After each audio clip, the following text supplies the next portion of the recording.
Hello viewers, welcome to my channel Electrical Tutorial. After watching the video, if you think that my videos are helpful to you, then kindly subscribe my channel, like and share my videos. So in our machine classes, previously I have completed the basic classification of transformer, its construction and its properties of the core and working of the transformer.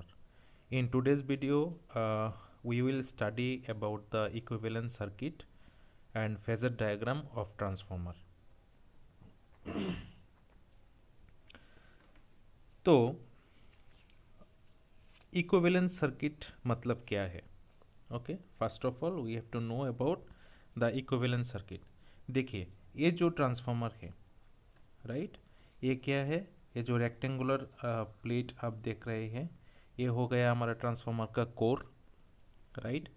Transformer का जो core होता है, उसका एक side में हमारा होता है प्राइमरी वाइंडिंग, इसको हम प्राइमरी सर्किट भी बोलते हैं, और दूसरा साइड पे क्या होता है? सेकेंडरी वाइंडिंग, इसको हम सेकेंडरी सर्किट भी बोलते हैं. वर्किंग कुछ ऐसा था कि प्राइमरी सर्किट में अगर हम एक वोल्टेज को अप्लाई करते हैं, वोल्टेज V1 को, तो उसका जो इक्विवेलेंट करंट होता है वो प्राइमरी सर्किट से फ्लो करता है. ड्यूरिंग दैट करंट फ्लो यहाँ पे क्या होता है? एक इलेक्ट्रोमैग्नेटिक फील्ड जनरेट करता है, और ये जो हमारा मैग्नेटिक कोर होता है, ये फेरोमैग्नेटिक मटेरियल से बना होता है, जो क्या करता है, यहाँ पर जो फ्लक्सेस जनरेट होता है उस फ्लक्स को सर्कुलेट करता है through out this core. Okay, core में जो फ्लक्स जनरेट होता है, फ्लक्स फाई, वो सर्कुलेट करता है.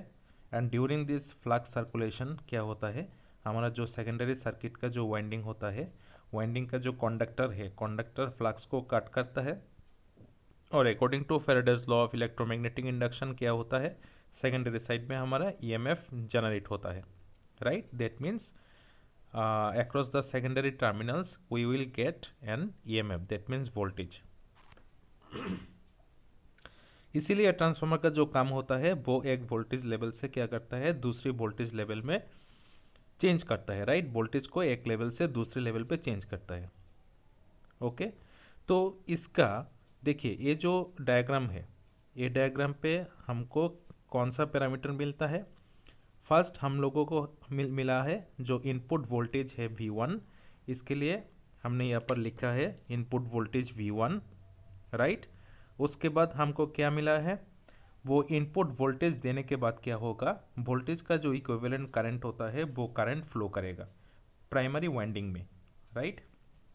तो हमारा जो करंट होता है यहाँ पे आई नॉट करंट से हम इसको डिनोट करते हैं, क्योंकि ट्रांसफार्मर का जो इक्विवेलेंट सर्किट है वो दो कंडीशन में कंसीडर किया जाता है. एक होता है no loading condition. No loading condition means transformer का जो सेकेंडरी साइड है, देखिए ये सेकेंडरी टर्मिनल जो है वो ओपन सर्किटेड है, right. Across the secondary terminals we have not connected any types of load. Okay, transformer के जो ओपन सर्किट, ट्रांसफार्मर का जो सेकेंडरी सर्किट है, उसका आउटपुट में हमने यहाँ पे कोई भी लोड अभी तक कनेक्ट नहीं किया, उसको ओपन कंसीडर किया है हम लोगों ने. इसीलिए इस कंडीशन को बोलते हैं नो लोडिंग कंडीशन. तो नो लोडिंग कंडीशन में ट्रांसफार्मर में जो करंट फ्लो होगा उसको नो लोडिंग करंट कंसीडर किया जाता है. इसके लिए हमने यहाँ पे करंट को I0 कंसीडर किया है, राइट. इसके बाद क्या होगा? देखिए, एक करंट जो है, एक करंट जब इस कॉइल से फ्लो होगा तभी क्या होगा? इस कॉइल के जो सराउंडिंग्स एरिया है, ये एरिया में एक फ्लक्स जनरेट करेगा, राइट. इसके लिए हमारा जो थर्ड पैरामीटर हमको मिलेगा वो होगा फ्लक्स, राइट. अभी देखिए, ये जो करंट है, करंट के साथ हमारा दो कंपोनेंट डायरेक्टली कनेक्टेड है. एक होगा I∪W और दूसरा होगा I∪M, राइट. I∪W को हम क्या बोलेंगे? I∪W को हम बोलते हैं working component of current, right. W stands for working. तो आई नॉट करंट जो है, आई नॉट करंट का दो कंपोनेंट में डिवाइड होता है, राइट। टोटल जो करंट ट्रांसफार्मर में इनपुट होगा वो करंट क्या करेगा, ट्रांसफार्मर में दो काम करेगा, राइट। एक काम क्या होगा, एक काम होगा ट्रांसफार्मर का जो वर्किंग कंपोनेंट है वो ट्रांसफार्मर का जो कोर होता है इसमें लॉसेस क्रिएट करेगा, राइट। ट्रांसफार्मर में कितना लॉस होता है, दो टाइप्स का लॉस होता है, एक होता है हिस्टैरिसीस लॉस, एक होता है ईडी करंट लॉस। तो वो जो टोटल करंट है ट्रांसफार्मर का, हमने यहाँ पे क्या किया है, वोल्टेज को अप्लाई किया है। वोल्टेज को अप्लाई करने के बाद ट्रांसफार्मर में एक करंट फ्लो होगा। एक करंट का दो काम होता है, एक काम होता है लॉस क्रिएट करना, दूसरा काम होता है ट्रांसफार्मर के कॉइल के जो सराउंडिंग्स एरिया है यहाँ पे फ्लक्स को जनरेट करना, राइट। तो यहाँ पे क्या होगा देखिए, टोटल जो करंट है, करंट का दो कंपोनेंट में डिवाइड हो जाएगा।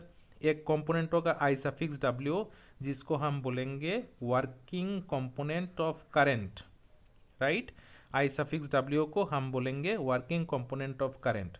और दूसरा करंट जो होगा वो क्या करेगा, फ्लक्स को जनरेट करेगा, तो उसको हम बोलेंगे मैग्नेटाइजिंग कंपोनेंट ऑफ करंट। इसको हम आई सफिक्स एम से डिनोट करेंगे, where M stands for magnetizing current और मैग्नेटाइजिंग कंपोनेंट, ओके।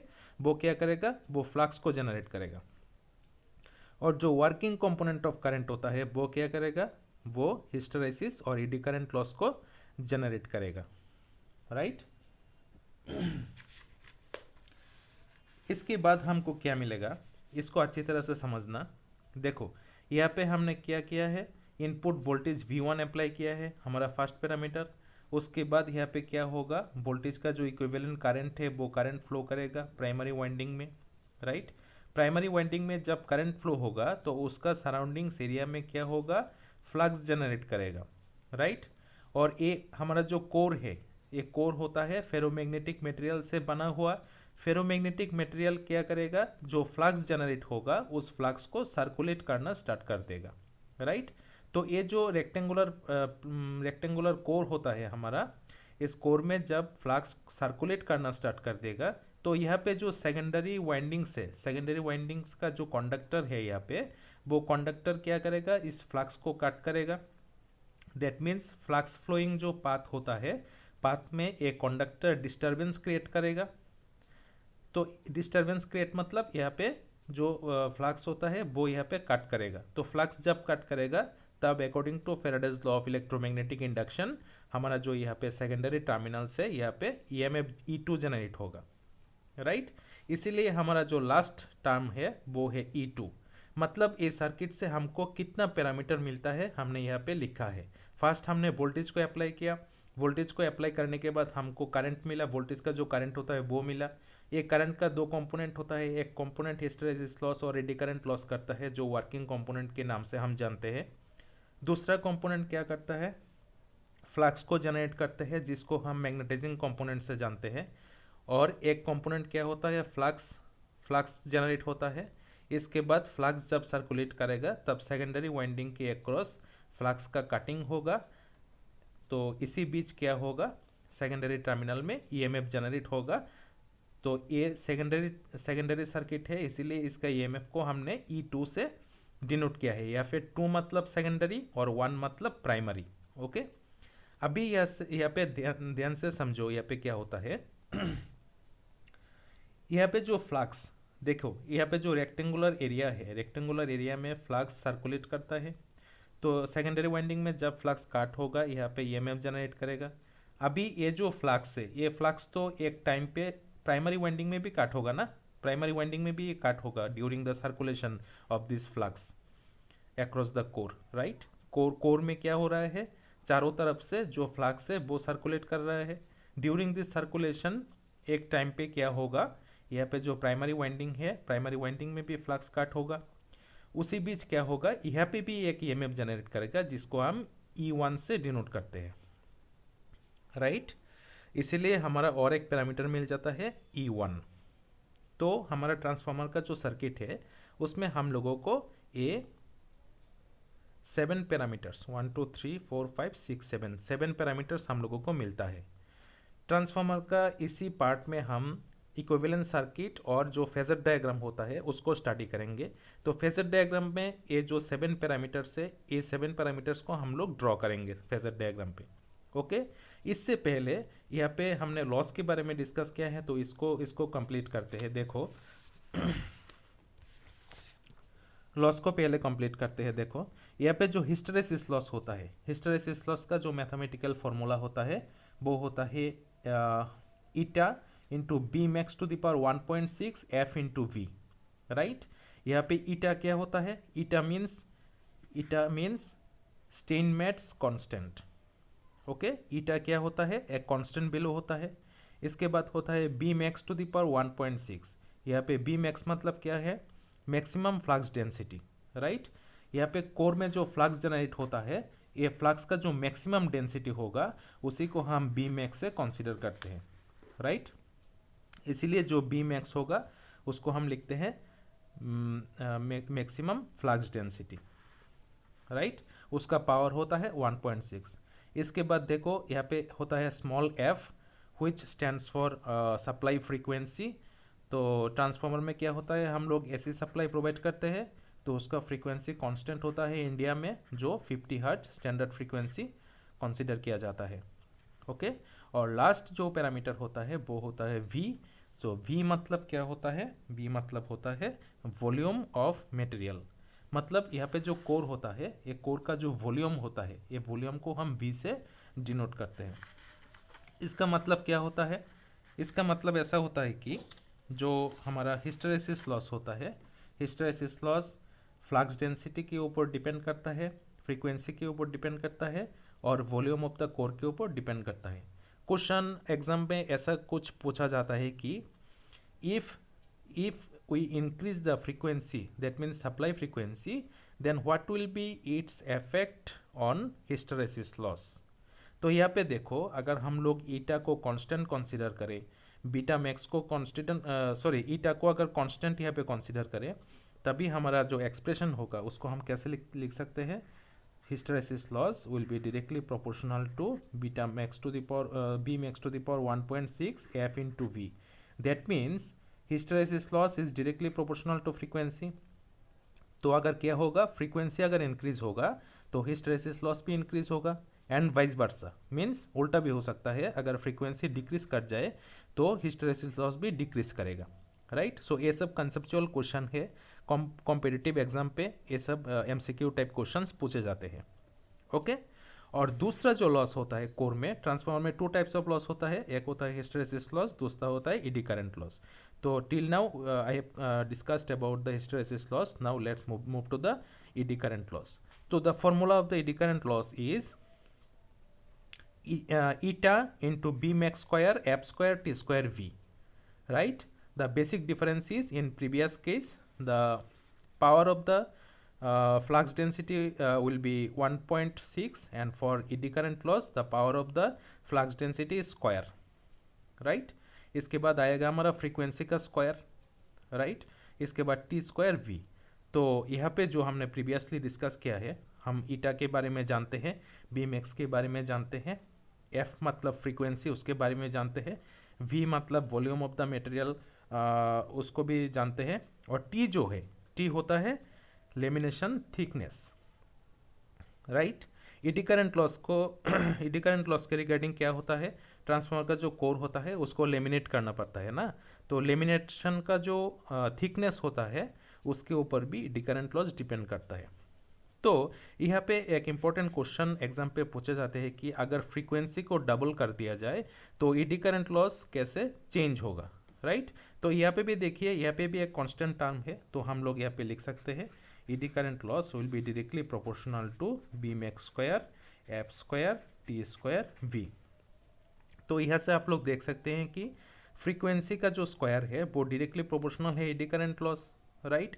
अगर फ्रीक्वेंसी डबल हो जाए, फ्रीक्वेंसी अगर डबल हो जाए तो एडी करंट लॉस पे क्या इफेक्ट होगा, आप यहाँ से इजीली डिटरमाइन कर सकते हैं। तो यहाँ से छोटे छोटे क्वेश्चन एग्जाम पे पूछे जाते हैं। Okay, so I hope till now all the concepts are clear to you all। if you have any queries you can ask in comment section। okay, I will definitely reply। तो अभी हम क्या करेंगे, अभी हम जो इक्विवेलेंट सर्किट है उसको स्टडी करेंगे। तो इसको साइड में रखते हैं। देखिए इक्विवेलेंट सर्किट में क्या होता है, इसको अच्छे से समझना। इक्विवेलेंट सर्किट में देखिए यहाँ पे जो ट्रांसफार्मर है हमारा, उसका जो प्राइमरी साइड है उसमें हम लोग एक वोल्टेज V1 को अप्लाई करते हैं, राइट। तो यहाँ पे भी हम लोग ट्रांसफार्मर का दो साइड कंसीडर किया है। इतना जो साइड है इसको हम कंसीडर करते हैं प्राइमरी साइड, प्राइमरी साइड, और यहाँ से हम कंसीडर करते हैं secondary side. Okay, so primary side में देखिए यहाँ पे एक कॉइल है, यहाँ पे प्राइमरी साइड के हमने कॉइल को कंसीडर किया है। सेकेंडरी साइड में भी एक कॉइल है, तो सेकेंडरी साइड पे भी एक कॉइल हमने कंसीडर किया है। इतना तो सिमिलर है।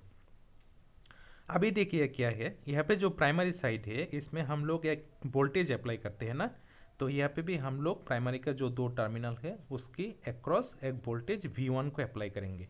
यहाँ पे 1 मतलब प्राइमरी, और जब 2 हम लिखेंगे that means secondary. Okay, in transformer's equivalent circuit we always denote the primary side by 1 और एंड सेकेंडरी साइड बाय 2। तो यहाँ पे क्या होगा देखिए, यहाँ पे जब हम प्राइमरी वोल्टेज V1 अप्लाई करेंगे तो उसका जो इक्विवेलेंट करंट होगा वो करंट प्राइमरी वाइंडिंग में सर्कुलेट करना स्टार्ट हो जाएगा। तो सिंस एक कंडीशन जो है वो नो लोडिंग कंडीशन है, no load that means secondary जो आउटपुट टर्मिनल्स है उसके अक्रॉस हमने कोई भी लोड को कनेक्ट नहीं किया है अभी तक, राइट। इसीलिए इसको नो लोडिंग कंडीशन बोला जाता है। तो नो लोडिंग कंडीशन का जो करंट होगा उसी को नो लोडिंग करंट हम बोलेंगे। इसके लिए जो करंट है उसको I सफिक्स 0 से डिनोट किया गया है, that means no load current. Okay, तो यहाँ पे जो करंट हमारा फ्लो होगा वो हमारा हो गया I सफिक्स 0, राइट। अभी देखिए क्या होगा, अभी क्या होगा, ये प्राइमरी जो वाइंडिंग है, प्राइमरी जो कॉयल है, वाइंडिंग मतलब क्या है, वाइंडिंग मतलब है कॉयल। प्राइमरी जो कॉयल है, एक कॉयल किस मटेरियल से बना होता है, एक कॉपर कंडक्टर से बना होता है, राइट। तो each and every conductor will have some resistance that we all know. किसी भी कंडक्टर का क्या होता है, एक रेजिस्टेंस होता है, राइट। इसीलिए जो इक्विवेलेंट सर्किट है उसके उस पे हम एक रेजिस्टेंस का पैरामीटर कंसीडर करेंगे, क्योंकि ये जो प्राइमरी वाइंडिंग है, वाइंडिंग मतलब क्या है, एक कॉपर कंडक्टर है, तो कंडक्टर का एक रेजिस्टेंस होगा, इसीलिए हम लोग यहाँ पे रेजिस्टेंस R1 को लिखेंगे, राइट। दैट मीन्स ये जो कंडक्टर है, कंडक्टर का रेजिस्टेंस, राइट। और ये जो कॉयल है, राइट, कॉयल में याद रखना कि दो प्रॉपर्टी होता है, एक होता है रेजिस्टिव प्रॉपर्टी, एक होता है इंडक्टिव प्रॉपर्टी, राइट। एक होता है रेजिस्टिव प्रॉपर्टी, एक होता है इंडक्टिव प्रॉपर्टी। तो अगर इंडक्टिव प्रॉपर्टी होगा दैट मीन्स इंडक्टर की तरह काम करेगा, राइट। और इंडक्टर में क्या होता है, इंडक्टिव रिएक्टेंस होता है। ये हम बेसिक इलेक्ट्रिकल में ऑलरेडी डिस्कस कर चुके हैं। अगर आप लोग अभी तक उसी वीडियो को वॉच नहीं किए हैं तो वीडियो का जो लिंक है डिस्क्रिप्शन बॉक्स में होगा, आप लोग वो वीडियो को वॉच करेंगे पहले, तो कॉन्सेप्ट क्लियर होगा। ओके, तो यहाँ पे क्या होगा, इसमें इंडक्टिव प्रॉपर्टी होगा, इसलिए एक इंडक्टिव रिएक्टेंस आएगा, राइट। रिएक्टेंस मतलब क्या है, रिएक्टेंस का कॉन्सेप्ट भी वो जो वीडियो होगा, वीडियो का लिंक होगा डिस्क्रिप्शन बॉक्स में, उसमें डिस्कस किया हुआ है पहले।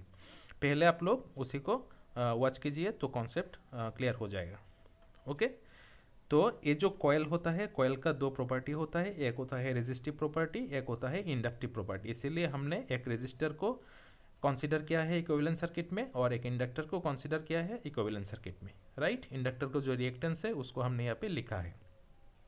ओके, इसके बाद क्या होता है देखिए, हमारा जो नो लोड करंट है उसको हमने अभी थोड़ी देर पहले डिस्कस किया है। जो करंट का दो कंपोनेंट होता है, एक कंपोनेंट को हम लोग बोलते हैं वर्किंग कंपोनेंट ऑफ करंट, जो कि हिस्टैरिसीस लॉस और एडी करंट लॉस जनरेट करता है कोर में। एक कोर में हिस्टैरिसीस लॉस, इसमें P suffix H that means hysteresis loss plus P suffix E that means AD current loss generate करता है, तो उसको हम बोलते हैं working component of current, right. और दूसरा करंट क्या करता है, दूसरा करंट फ्लक्स को जनरेट करता है, जिसको हम बोलते हैं magnetizing component of current, right. तो इसीलिए क्या होगा, देखिए ये हम यहाँ पे एक पैरेलल ब्रांच को एज्यूम करेंगे, ठीक है। ये पैरेलल ब्रांच एग्जिस्ट नहीं करते हैं, राइट, इसको बोलते हैं fictitious branch, right, fictitious branch बोलते हैं इसको। तो इस पे हम क्या करते हैं, एज्यूम करते हैं। एज्यूम करते हैं मतलब देखिए यहाँ पे जो फ्लक्स होता है, राइट, फ्लक्स कहाँ पे होगा, फ्लक्स यहाँ पे जो कॉयल है, कॉयल में फ्लक्स जनरेट करेगा। तो अगर कॉयल में फ्लक्स जनरेट करेगा तो यहाँ पे क्या होगा, फ्लक्स जब जनरेट करता है तो उस पर करंट का चेंज होता है, राइट। करंट का एक पॉजिटिव पीक होता है, एक नेगेटिव पीक होता है। यहाँ पे करंट पॉजिटिव पीक में एक मैग्नीट्यूड का होता है और नेगेटिव पीक में नेगेटिव मैग्नीट्यूड का होता है। तो करंट का जो चेंज होता है यहाँ पे एक रिएक्टेंस कम करता है, राइट। इसीलिए जो हमारा फिक्टिशियस ब्रांच है उसमें हम एक रिएक्टेंस कंसीडर करते हैं, उसको हम बोलते हैं X suffix M, that means magnetizing reactance. और मैग्नेटाइजिंग रिएक्टेंस में जो करंट फ्लो करता है उसको हम बोलते हैं I suffix M, that means magnetizing current. मतलब क्या हुआ, कॉइल में जब भी मैग्नेटाइजिंग करंट फ्लो करेगा उसमें क्या होगा, एक फ्लक्स जनरेट करेगा। अभी जब फ्लक्स जनरेट करेगा, फ्लक्स किसके लिए जनरेट करता है, मैग्नेटाइजिंग करंट के लिए। और करंट कैसा होता है, एसी करंट साइनसोइडल वेवफॉर्म में होता है, उसका एक पॉजिटिव पीक होता है, एक नेगेटिव पीक होता है। तो यहाँ पे करंट देखिए, पॉजिटिव पीक में जो करंट है नेगेटिव पीक में वो चेंज हो जाता है। तो उसका जो चेंज है, चेंज को क्या करता है, यहाँ पे जो इंडक्टेंस प्रॉपर्टी होगा वो ओपोज करना स्टार्ट कर देते हैं, राइट, उससे रिएक्टेंस बनता है।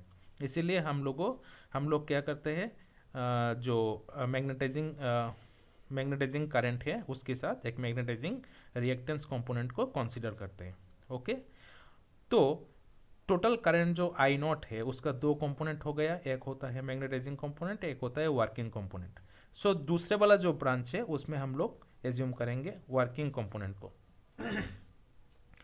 वर्किंग कंपोनेंट क्या करता है, हिस्टैरिसीस लॉस करता है, ईडी करंट लॉस होता है। हिस्टैरिसीस और ईडी करंट लॉस जो होता है वो दोनों होता है हीट लॉस, राइट, वो दोनों होता है हीट लॉस। और हीट लॉस होता है किस वजह से, जो कोर होता है, कोर का जो रेजिस्टेंस होता है उसकी वजह से। इसीलिए इस ब्रांच में हम एक रेजिस्टेंस कंसीडर करते हैं जिसको हम बोलेंगे आर सफिक्स एम, ओके, इसको हम बोलेंगे आर सफिक्स एम। मतलब कोर में क्या होता है, हीट लॉस होता है, तो रेजिस्टेंस के अक्रॉस भी हीट लॉस होता है। इसीलिए हम यहाँ पे एज्यूम करेंगे एक रेजिस्टेंस जिसके अक्रॉस वो हीट लॉस हम कंसीडर कर सकते हैं, राइट। उसके बाद हो गया हमारा प्राइमरी वाइंडिंग। तो प्राइमरी सर्किट का जो इक्विवेलेंट सर्किट है वो कंप्लीट हो गया। अब इस सेकेंडरी सर्किट में देखिए क्या होता है, सेकेंडरी सर्किट में भी एक कॉइल है, राइट। कॉइल है मतलब उसमें क्या होगा, एक रेजिस्टिव प्रॉपर्टी होगा और एक इंडक्टिव प्रॉपर्टी होगा, राइट। रेजिस्टिव प्रॉपर्टी किसका है, सेकेंडरी साइड का है, इसके लिए हमने आर सफिक्स 2 लिखा है, where 2 stands for secondary side. और जो इंडक्टिव प्रॉपर्टी है, इंडक्टिव प्रॉपर्टी में इंडक्टिव रिएक्टेंस होता है, तो रिएक्टेंस सेकेंडरी साइड का है, इसीलिए x2 से हमने यहाँ पे कंसीडर किया है। अभी हम लोग क्या करेंगे, अभी हम लोग इसका जो फेजर डायग्राम है, फेजर डायग्राम को ड्रॉ करेंगे, राइट। तो फेजर डायग्राम को लेके मैक्सिमम स्टूडेंट्स जो है कंफ्यूजन रहता है। तो मैं आप सभी से रिक्वेस्ट करूँगा कि जो फेजर डायग्राम का कॉन्सेप्ट है उसको अच्छी तरह से समझ ले, राइट। तो फेजर डायग्राम हम किस पैरामीटर से ड्रॉ करेंगे, देखिए ये जो ट्रांसफार्मर का सर्किट है इससे हम ये टोटल 7 पैरामीटर्स को हम यहाँ से लिखे हैं, राइट। तो ये जो 7 पैरामीटर्स है, 7 पैरामीटर्स को कंसीडर करके हम लोग फेजर डायग्राम को ड्रॉ करेंगे। तो फेजर डायग्राम ड्रॉ करने से पहले देखिए ट्रांसफार्मर में दो साइड होता है, एक प्राइमरी साइड होता है, एक सेकेंडरी साइड होता है। हम लोग आउट ऑफ दिस 7 पैरामीटर्स उसी पैरामीटर्स से वेक्टर डायग्राम ड्रॉ करना स्टार्ट करेंगे जो कि प्राइमरी और सेकेंडरी सर्किट में कॉमन हो, राइट। प्राइमरी और सेकेंडरी सर्किट में कॉमन जो है उसको हम रेफरेंस लेके रेफरेंस के साथ पूरा डायग्राम, फेजर डायग्राम ड्रॉ करते हैं। तो यहाँ पे देखिए जो प्राइमरी सर्किट है, सेकेंडरी सर्किट में दोनों में कॉमन पैरामीटर है ओनली फ्लक्स। फ्लक्स जो है वो प्राइमरी सर्किट और सेकेंडरी सर्किट में कॉमन है, राइट। तो उसको हम रेफरेंस लेंगे। तो रेफरेंस को हम ऑल टाइम एक्स एक्सिस में ड्रॉ करते हैं, राइट। इसके लिए जो फ्लक्स होगा उसको हम एक्स एक्सिस में ड्रॉ करेंगे। अच्छी तरह से समझना, ये बहुत सिंपल है। प्राइमरी और सेकेंडरी सर्किट में जो कॉमन पैरामीटर होगा उसको हम रेफरेंस में लेंगे। यहाँ पे प्राइमरी और सेकेंडरी में जो फ्लक्स है वो कॉमन पैरामीटर है, इसीलिए हमने उसको यहाँ पे कंसीडर किया है एक्स एक्सिस में रेफरेंस। अभी देखिए ये जो फ्लक्स है, ये फ्लक्स कौन सी पैरामीटर की वजह से जनरेट होगा। That means out of this total 6 parameters, एक पैरामीटर तो हमने ड्रॉ कर लिया अभी तक, तो अभी कितना बाकी है, 6 पैरामीटर्स बाकी है। तो out of this 6 parameters which one is responsible for producing flux? The answer is I suffix m। क्योंकि मैग्नेटाइजिंग करंट क्या होता है, यहाँ पे हम लोग स्टडी किए हैं कि मैग्नेटाइजिंग करंट जो है वो फ्लक्स को जनरेट करता है, राइट। तो मैग्नेटाइजिंग करंट और फ्लक्स वो एक के ऊपर दूसरा क्या है, डिपेंडेंट है। तो जब डिपेंडेंट होगा तब हम उसको बोलेंगे in phase. That means both the parameter are in phase. तो ये जो फ्लक्स का जो डायरेक्शन है, फ्लक्स का जो डायरेक्शन है उसी डायरेक्शन में हम लोग ड्रॉ करेंगे यहाँ पे I suffix M, right. That means अगर आई सफिक्स एम ज़्यादा होगा तो फ्लक्स भी ज़्यादा होगा, एक के ऊपर दूसरा डिपेंडेंट है, इसीलिए हम दोनों को एक ही डायरेक्शन में ड्रॉ करते हैं। ओके, अभी क्या होगा ये देखिए, यहाँ पे जो करंट है, राइट, करंट को भी हम ड्रॉ कर लिए हैं। अभी हम ड्रॉ करेंगे ये जो वोल्टेज होगा इस वोल्टेज को। अभी ये जो सर्किट है, ये सर्किट कौन सा सर्किट है, इंडक्टिव सर्किट है। क्योंकि मैंने पहले ही बोला था कि जो कॉइल होता है, कॉइल में 2 पैरामीटर होता है, एक को हम रेजिस्टिव पैरामीटर कंसीडर करते हैं, एक को हम इंडक्टिव पैरामीटर कंसीडर करते हैं। तो since inductive parameter is present here, that's why circuit is inductive circuit. और इंडक्टिव सर्किट में क्या होता है, इंडक्टिव सर्किट में वोल्टेज जो है वो करंट के साथ लीडिंग कंडीशन में होता है।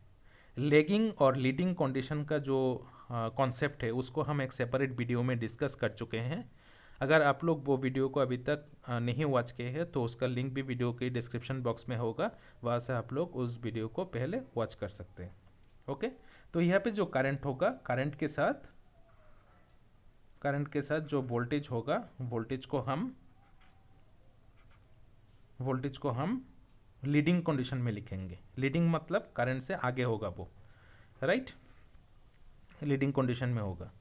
अभी देखिए क्या है, अगर प्राइमरी सर्किट में वोल्टेज ज़्यादा होगा, प्राइमरी सर्किट में अगर वोल्टेज ज़्यादा होगा तो यहाँ पे जो करंट है, करंट भी ज़्यादा होगा। अगर करंट ज़्यादा होगा तो वर्किंग कंपोनेंट भी ज़्यादा होगा, और वर्किंग कंपोनेंट ज़्यादा होगा तो हिस्टैरिसीस लॉस और एडी करंट लॉस भी ज़्यादा होगा, राइट। दैट मीन्स ये जो वर्किंग कंपोनेंट है ये किसके ऊपर डिपेंड करता है, वोल्टेज V1 के ऊपर। V1 अगर इंक्रीज करता है तो वर्किंग कंपोनेंट भी इंक्रीज करेगा, राइट। इसीलिए क्या होगा, V1 की सेम डायरेक्शन में हम लोग वर्किंग कंपोनेंट को ड्रॉ करते हैं, राइट। क्योंकि वोल्टेज अगर ज़्यादा होगा तो आई नॉट भी ज़्यादा होगा। आई नॉट का 2 कंपोनेंट होता है, एक आई सफिक्स W, आई सफिक्स M। तो आई नॉट ज़्यादा होगा तो आई सफिक्स W भी ज़्यादा होगा। ओके, इसीलिए क्या है, यहाँ पे जो मैग्नेटाइजिंग कंपोनेंट है वो फ्लक्स के साथ कनेक्टेड है, इसके लिए मैग्नेटाइजिंग कंपोनेंट फ्लक्स के साथ सेम डायरेक्शन में होता है, और जो वर्किंग कंपोनेंट है वो वोल्टेज के ऊपर डायरेक्टली डिपेंड होता है, इसीलिए वो दोनों सेम डायरेक्शन में होता है, right.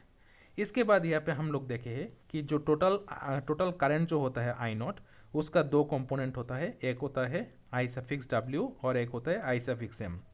That means if we add this 2 parameters, अगर हम आई सफिक्स W और आई सफिक्स M को ऐड कर दे तो हम लोगों को मिलेगा टोटल करंट आई नॉट।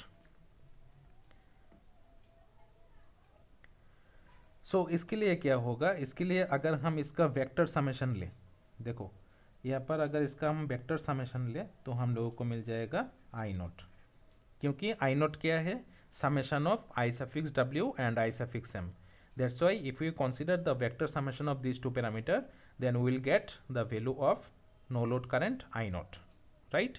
तो यहाँ पे नो लोड करंट भी हम लोग ड्रॉ कर चुके हैं, वर्किंग कंपोनेंट ऑफ करंट भी ड्रॉ कर चुके हैं, और 2 हमारा अभी तक पेंडिंग है, एक है E1, दूसरा है E2, राइट।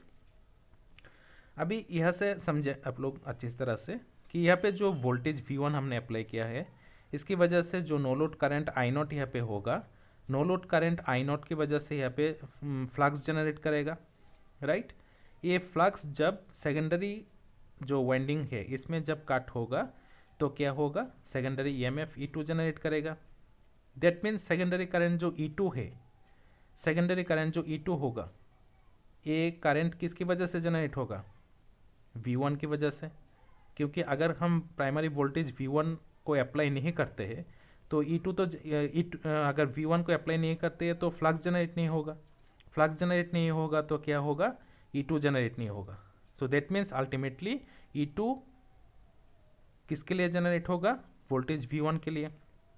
तो अकॉर्डिंग टू लेंस लॉ क्या होता है, ये जो E2 है EMF, ये उसका जिसकी वजह से ये जनरेट हुआ है उसको अपोज करेगा according to Lenz's law, right. So that means E2 किसकी वजह से जनरेट होता है, वोल्टेज V1 की वजह से।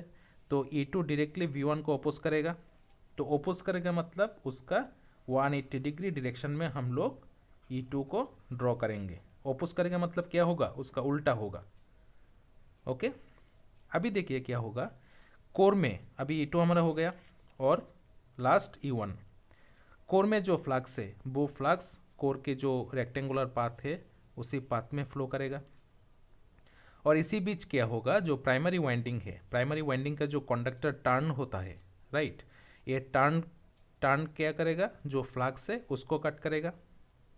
और एट दैट टाइम यहाँ पे क्या होगा, एक EMF E1 जनरेट होगा, राइट। तो अल्टीमेटली ये जो E1 EMF है ये किसकी वजह से जनरेट हो रहा है, V1 की वजह से। तो यहाँ पे भी लेंस लॉ एक्ट होगा। Lenz's law, according to Lenz's law E1 क्या करेगा, V1 को अपोज करेगा, राइट।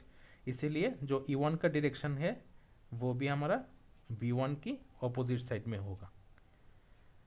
सो ये होता है total phasor diagram under no loading condition.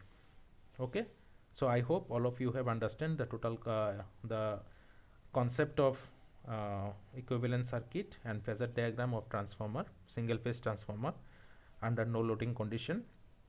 If you have any queries you can ask in comment section. I will reply reply your question, and kindly like the video and share the video. Thank you for watching.